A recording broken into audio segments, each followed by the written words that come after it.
중소벤처기업의 오랜 수건, 납품대금 연동제가 2023년 10월 4일부터 시행되었습니다. 대중소기업 상생협력 촉진에 관한 법률, 상생협력법이 개정되면서 도입된 것인데요.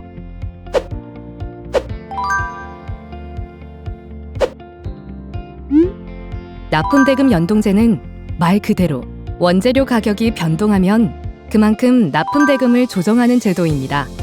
예를 들어 원재료 가격이 상승하면 그 상승분만큼 납품대금도 조정해주는 방식입니다. 연동제의 핵심은 약정 체결입니다.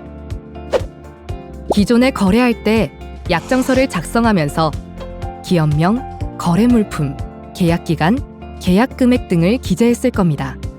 그런데 이번 연동제 시행으로 이제 계약서에 원재료 가격 변동에 따른 납품대금 연동 조건도 추가로 명시해야 합니다.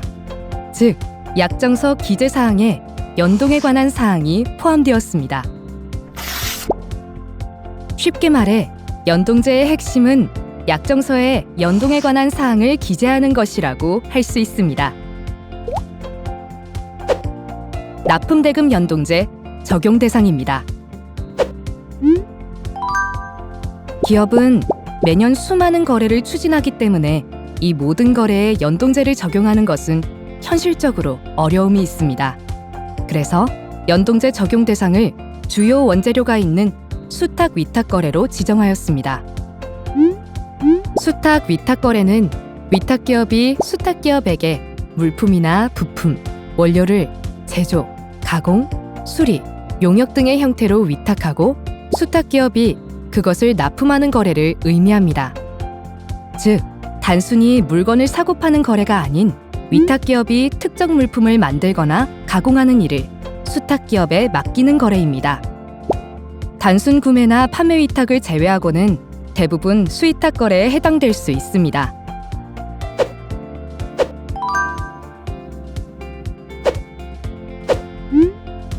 연동제 적용 대상이 되는 또 하나의 요건은 주요 원재료가 포함되어야 한다는 것인데, 주요 원재료란 납품대금에서 10% 이상을 차지하는 원재료를 의미합니다. 여기서 중요한 점은 원재료의 범위입니다. 원재료는 일반적으로 우리가 생각하는 천연물이나 원료뿐만 아니라 화합물, 가공물, 중간재, 부품 등도 포함됩니다. 예시를 들어볼게요. 위탁기업이 수탁기업에게 페인트 도장 공사를 위탁한 경우 수탁기업이 구매하는 기성품인 페인트도 원재료에 해당할 수 있습니다. 만약 페인트 가격이 납품대금의 10% 이상을 차지한다면 이 거래는 연동제의 대상이 되는 것입니다. 이렇게 원재료가 납품대금의 10% 이상을 차지하면 납품대금 연동제에 적용을 받게 됩니다. 수위탁 거래도 원재료도 넓은 범위를 차지하고 있기 때문에 그만큼 연동제 적용 대상 거래도 기존에 생각했던 것보다는 넓을 수 있습니다. 다만 주요 원재료가 있는 수위탁 거래가 모두 연동제 적용을 받는 것은 아닙니다. 다음의 4가지 중 하나라도 해당이 된다면 연동약정 체결 의무에서 예외가 됩니다. 1. 위탁기업이 소기업일 경우 연동제 의무에서 예외가 됩니다. 소기업의 기준은 업종별로 다르기 때문에 중소기업 기본법의 기준을 확인하시기 바랍니다. 2. 수탁 위탁 거래가 90일 이내인 단기 계약이나 3. 납품대금이 1억 원 이하인 소액 계약의 경우도 연동제 의무에서 예외가 됩니다. 4.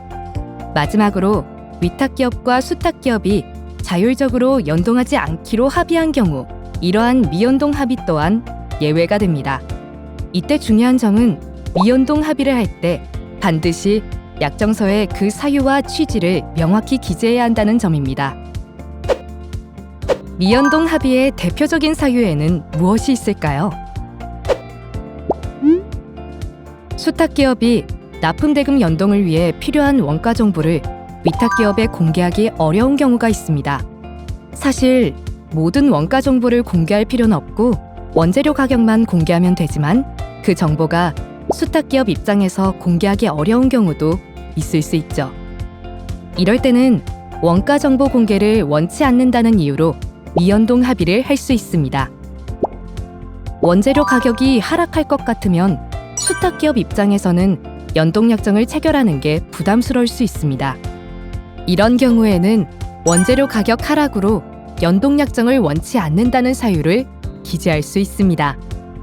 이외에도 개별 거래에 따라 다양한 사유가 있을 수 있으니 미연동 합의 시 성실한 협의를 거쳐 기재한 사유에 위탁기업과 수탁기업의 진정한 의사가 잘 드러나도록 할 필요가 있습니다.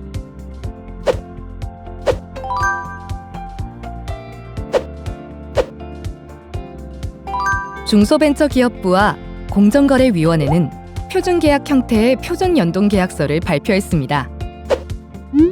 이 계약서는 연동에 관한 양 당사자의 권리와 의무 등을 전반적으로 기재한 본문과 연동에 관한 세부 사항을 쉽게 확인할 수 있도록 작성된 첨부문으로 구성되어 있습니다.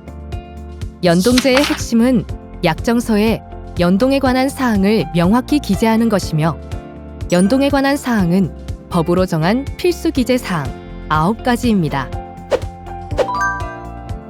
그럼 이제 표준 연동계약서 작성에 필요한 내용을 알아볼까요? 표준 연동계약서를 살펴보기에 앞서 납품대금 연동제는 상생협력법과 하도급법에 동시에 시행된 제도이기 때문에 용어를 통일했습니다. 상생협력법의 위탁기업과 하도급법의 원사업자를 통칭하여 원사업자 등, 상생협력법의 수탁기업과 하도급법의 수급사업자를 통칭하여 수급사업자 등, 상생협력법의 납품대금과 하도급법의 하도급대금을 통칭하여 하도급대금 등으로 표기하였습니다. 표준 연동계약서 본문을 살펴보면 원사업자 등, 수급사업자 등, 하도급 대금 등이라는 표현이 있습니다. 이는 납품대금 연동제가 상생협력법뿐만 아니라 하도급법에도 동시에 적용되는 제도임을 반영한 것입니다. 표준 연동계약서 본문에는 연동 절차가 포함되어 있습니다. 원사업자 등과 수급사업자 등은 조정일마다 원재료 가격 변동률을 확인하고 조정 요건을 충족하면 하도급 대금 등을 연동 산식에 따라 조정해야 합니다. 이때 조정된 대금은 반영일 이후 납품되는 물품에 적용되며 그 내용은 하도급 대금 변동표에 기재하여 상호 확인해야 합니다. 또 본문 제7조 해석 등에 대해서도 확인해야 할 사항이 있습니다. 납품대금 연동계약은 상생협력법 제22조 2 납품대금 조정협의제도의 적용을 배제하지 않는다는 것인데요. 계약 체결 단계서부터 연동 관련 사항을 약정하는 연동제와 달리 조정협의제도는 계약 체결 이후 조정이 필요한 경우 이에 대해 협의하는 제도입니다.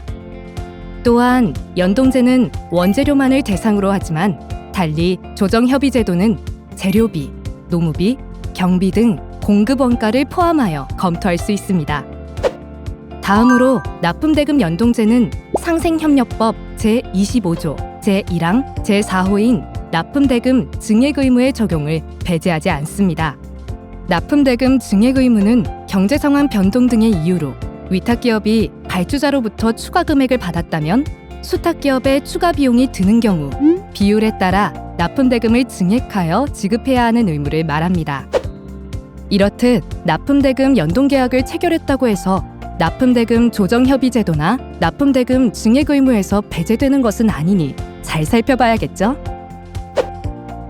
이제 표준 연동계약서의 첨부문을 살펴볼까요? 첨부문에는 연동의 세부 사항을 기재한 연동표와 조정금액을 기재하고 상호 확인하는 변동표 2페이지로 구성되어 있는데요. 가장 중요한 것은 연동표로 필수 기재사항 9가지가 포함되어 있습니다. 이제 필수 기재사항 9가지에 대해 설명드리겠습니다. 첫 번째는 목적물 등의 명칭입니다. 이는 위탁기업이 수탁기업에 제조, 공사, 가공, 수리, 용역 또는 기술 개발을 위탁한 물품, 부품, 반제품, 원료 등의 명칭을 기재하는 항목입니다. 물품명 한 가지만을 기재할 수도 있고 하나의 물품군에 여러 상세 사양이 존재하고 동일한 연동 기준이 적용되는 경우에는 해당되는 물품 명칭을 모두 기재할 수도 있습니다. 두 번째로 연동 대상 원재료는 위탁기업과 수탁기업이 협의하여 납품대금 연동을 하기로 정한 원재료를 의미합니다. 주요 원재료에는 천연재료, 화합물, 가공물, 중간재가 포함됩니다. 단, 수탁기업이 비용을 부담하지 않는 무상 사급자재는 포함되지 않습니다. 세 번째로 기준지표란 원재료 기준 가격의 상승 또는 하락 정도를 측정하는 기준이 되는 지표이며 공신력 있는 기관의 지표를 사용하는 것이 권장됩니다.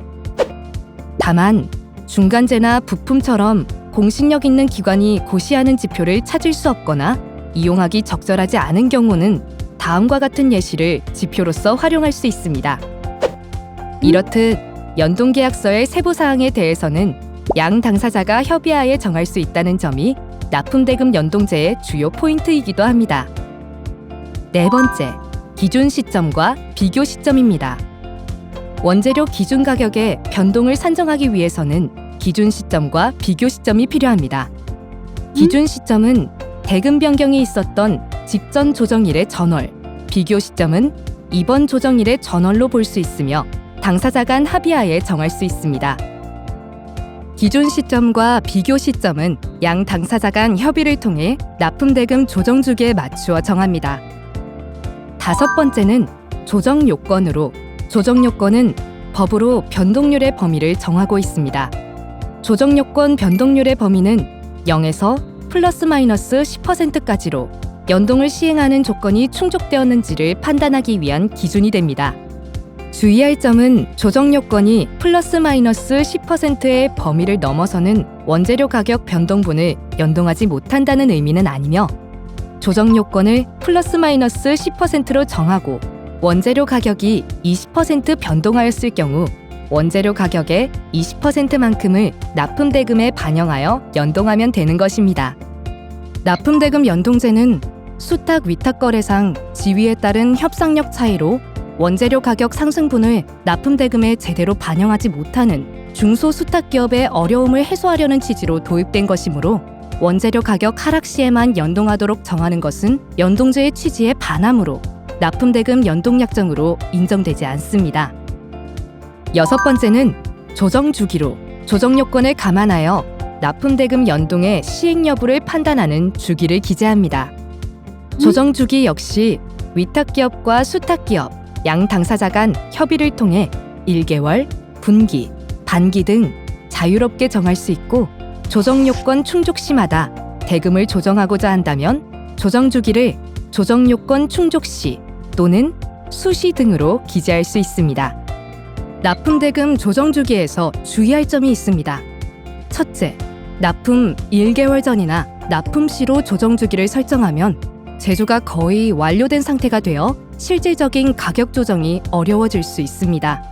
둘째, 계약 기간보다 긴 조정 주기를 정하면 연동약정이 제대로 작동하지 않아 법적으로 인정받지 못할 수 있습니다. 따라서 적절한 조정 주기를 설정하는 것이 중요합니다. 그리고 일곱 번째, 조정일과 조정대금 반영일입니다. 조정일과 조정대금 반영일은 조정 주기에 따라 양 당사자 간 합의하에 정할 수 있습니다. 조정대금 반영일은 물품 등에 대하여 조정된 납품대금을 적용하는 기준이 되는 날로서 위탁기업은 조정대금 반영일 이후에 납품되는 물품 등에 대하여 조정된 금액을 기준으로 납품대금을 지급하면 됩니다. 아홉 번째, 연동산식입니다. 연동산식은 거래 내용에 따라 다양한 유형이 있으며 가이드북을 참고하실 수 있습니다. 변동분의 반영 비율을 100%로 설정하는 것이 납품대금 연동제의 도입 취지에 부합하지만 개별 기업의 여건을 고려하여 협의를 통해 자율적으로 결정할 수 있습니다. 지금까지 연동표의 필수 기재 사항 9가지에 대해서 알아봤습니다. 다음은 변동표인데요. 변동표는 연동계약에 따라 조정된 납품 단가나 대금을 명확하게 기재하고 상호 확인하는 표입니다. 의무사항은 아니지만 연동에 따른 조정 내역을 분명하게 기록함으로써 향후 분쟁을 예방하는 데 도움이 될 수 있습니다.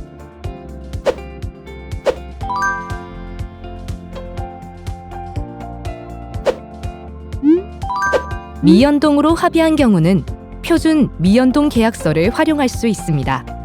표준 미연동 계약서는 총 2페이지로 되어 있으며 표준 연동 계약서와 마찬가지로 양 당사자가 날인하는 계약서의 형태를 띠고 있습니다. 미연동 대상 주요 원재료의 명칭, 협의 개요, 미연동 사유 등을 기재하며 협의 개요에 대해서는 협의 일시, 방법, 수탁, 위탁기업의 협의 책임자의 성명과 직위를 기재합니다. 회의 개최, 의견 교환 등 실질적인 협의가 진행되어야 하며 권한 있는 책임자가 협의에 참여할 필요가 있습니다. 미연동 사유는 위탁기업과 수탁기업이 각각 기재하며 다만 반드시 그 사유가 일치해야 하는 것은 아닙니다. 납품대금 연동제를 제대로 이행하지 않았을 시 제재사항에 대해서도 알아볼까요? 연동약정을 체결하지 않기 위해 예외조항을 악용하는 경우를 탈법행위라고 보는데요. 90일 이내의 단기계약이나 1억 원 이하의 소액계약의 경우 연동제 의무에서 예외가 된다고 말씀드렸죠. 그런데 연동제 의무를 회피하기 위해 계약기간이나 금액을 쪼개는 경우 탈법행위에 해당합니다. 또 위탁기업이 수탁기업의 의사에 반하여 미연동 합의를 강요하거나 유도하는 것 또한 명백한 탈법행위입니다. 탈법행위 금지 규정을 위반할 경우 5천만 원 이하의 과태료나 개선 요구, 시정 권고 명령, 공표 및 벌점 부과가 될 수 있습니다. 그 밖에 예외 사유에 해당되지 않음에도 약정서에 연동에 관한 사항을 적지 않고 발급한 경우 위탁기업이 연동약정 체결을 할 때 수탁기업과 성실히 협의를 하지 않은 경우 연동에 관한 약정을 이행하지 아니하기 위하여 위탁을 임의로 취소하거나 변경하는 경우 연동약정에 따라 조정된 납품대금을 지급하지 않는 경우도 법 위반으로 제재 조치가 있으니 유의하시기 바랍니다.